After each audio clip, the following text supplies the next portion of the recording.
Have you ever felt that your ability to understand others has turned into a curse? That you're so immersed in other people's emotions that you've lost yourself? Today, we'll talk about the dark side of empathy, the one that's not supposed to be spoken about out loud. Researcher Brené Brown, who has spent 20 years studying human connections, revealed a shocking truth to the world.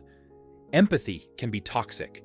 In this video, you'll learn 5 painful but liberating truths about how your sensitivity turns into self-destruction. Stay until the end. Brown's final thought will make you reconsider everything you knew about your empathy. If you recognize yourself in these words, subscribe to the channel. There are more uncomfortable truths ahead for those ready for change. What is toxic empathy? Brené Brown distinguishes between empathy and emotional contagion. Empathy is the ability to understand someone else's pain while remaining yourself. Emotional contagion is when you drown in other people's emotions, losing the boundaries between yourself and others. You thought your hypersensitivity was a gift?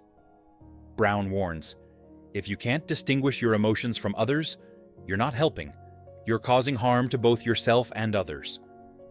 Toxic empathy manifests when you physically get sick from other people's problems, can't say no to a suffering person, feel guilty about your happiness against the backdrop of someone else's grief, take other people's emotions as your own. It's time to learn 5 brutal truths about your empathy. First truth, your empathy is narcissism in disguise. The most painful truth from Brené Brown sounds like this. Many of us confuse empathy with the need to be needed. You think you're helping from a pure heart, but actually you're feeding your ego. Think honestly. How many times have you rushed to save someone, not because you were asked, but because it gave you a sense of importance? How many times have you felt special when someone was crying on your shoulder? Brown calls this empathic narcissism, when your need to feel like a good person is more important than actual benefit to the other person. You don't hear what the person really needs because you're busy with your own feelings from playing the savior role. How to fix this? Before offering help, ask a direct question. What exactly do you need from me right now? And be ready to hear, just listen, or even leave me alone. True empathy doesn't feed your ego.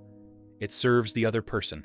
Second truth, you can't heal someone else's pain with your pain. Brown discovered a destructive pattern. Empathic people often think that if they feel someone else's pain strongly enough, they'll somehow ease it. This is an illusion. When your friend is going through a divorce, you start suffering from insomnia. When a colleague loses their job, your stomach starts hurting. You sincerely believe you're sharing the burden, but actually, you're just doubling the amount of suffering in the world. Brown formulates harshly, your pain doesn't reduce someone else's pain. It adds another portion to it. You can't heal someone else's wound by opening your own.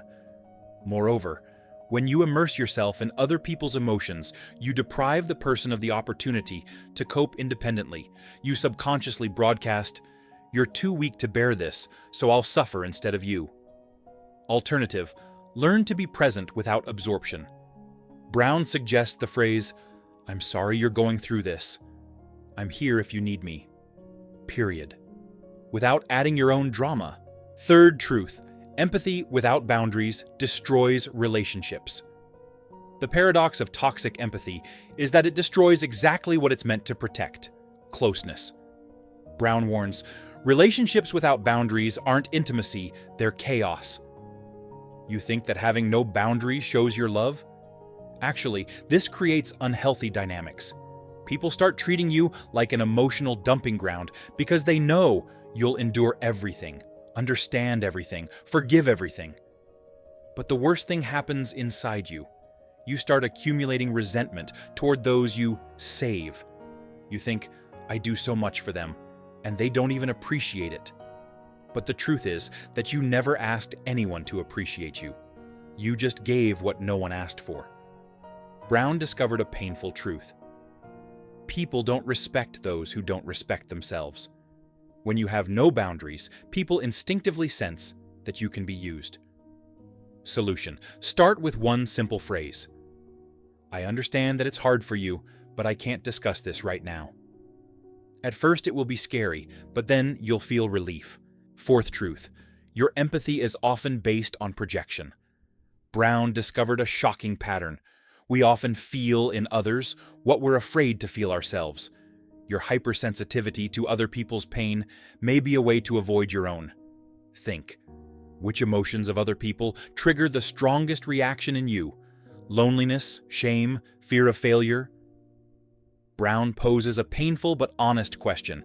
What if these are your suppressed emotions that you're not ready to acknowledge? When you see a crying person and immediately start crying yourself, it's not necessarily empathy. It might be your own ungrieved pain that finally found an outlet through someone else's situation. Brown calls this empathic avoidance, when we focus on other people's problems to avoid looking at our own. You become an expert on other people's emotions while remaining blind to your own. Check yourself. Next time you feel a strong emotional reaction to someone else's situation, ask, what does this say about me? Fifth truth, sometimes the most empathic thing is to say no. The last and most liberating truth from Brené Brown sounds provocative. Sometimes the most compassionate thing you can do is refuse to help. This seems contradictory, but think, how many times has your help deprived others of the opportunity to grow? How many times have you solved other people's problems instead of allowing people to become stronger? Brown explains, when you constantly rescue someone, you send a message, I don't believe you can handle this yourself. This isn't empathy, it's invalidation. True empathy sometimes requires the courage to say, I believe in your ability to handle this. Even if the person will be angry, even if you'll feel like a bad person. Brown shares personal experience.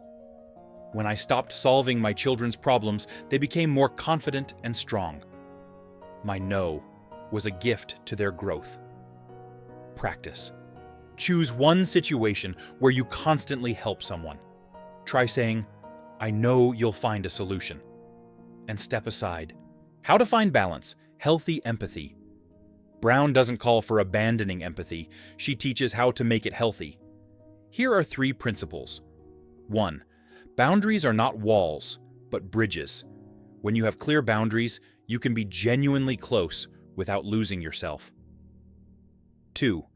Distinguish empathy from sympathy. Empathy says, I understand your pain. Sympathy says, I'm sorry you're hurting. Sympathy doesn't require you to immerse yourself in other people's emotions. 3. Take care of yourself as a resource. You can't give what you don't have. Your emotional stability is a gift not only to you, but to everyone around you. Conclusion: empathy as strength, not weakness. Brené Brown concludes her research with a powerful thought. Empathy is not the ability to feel everything that others feel. It's the ability to see a person without losing yourself. Imagine what it would be like to be empathic, but not destroy yourself. To help, but not at the expense of your own well-being. To love, but not lose boundaries. This is possible. Start with one step. Next time you feel the desire to save someone, pause. Ask yourself, do they really need this or do I need this? Your empathy is a gift, but only when it's healthy. It's time to stop sacrificing yourself in the name of other people's emotions. If these thoughts resonated with you, like and subscribe to the channel. There are more uncomfortable truths about human nature ahead. Write in the comments, which of these truths hit the hardest?